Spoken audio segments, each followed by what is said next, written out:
When I was a young man, I was taking this SkyTrain here, and this wasn't a parking lot at that time.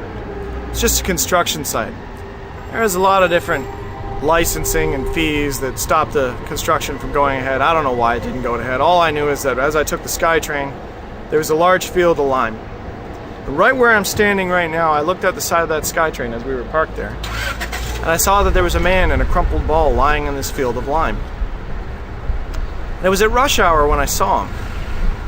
So everyone else in the SkyTrain saw him too, because there's not much else to look at. At that time, there was no racking or rails or anything like that to stop. You could just look down and see this field.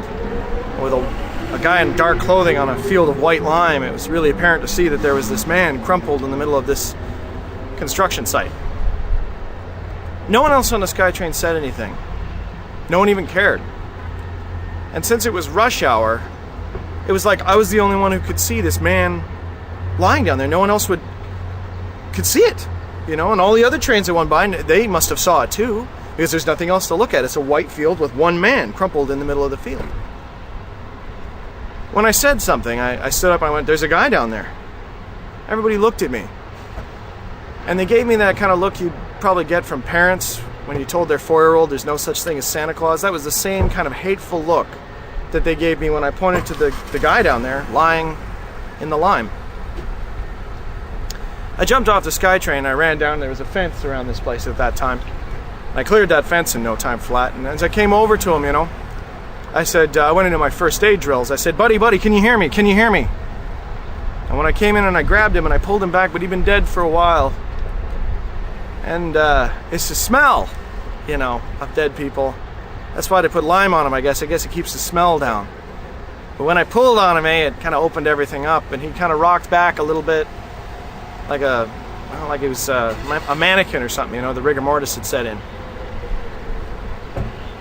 I went back to the SkyTrain and was very excited, reported it to the attendant there, and police came down, took my name, rank, shoe size. I never heard nothing about it. The cops didn't know who he was, and he didn't have any ID, so he died here, and hundreds of people drove by him, and nobody cared. No one even knew his name. And it was a total stranger who jumped off of a train, a child, really, at the time, who came up and said, you know, "Are you okay?" Who checked on him.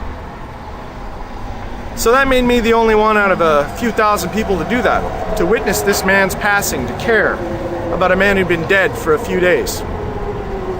I don't know what kind of a guy he was. Maybe he was a drug addict, maybe he was a thief, who knows? Maybe he deserved to die here, alone, in a lime field.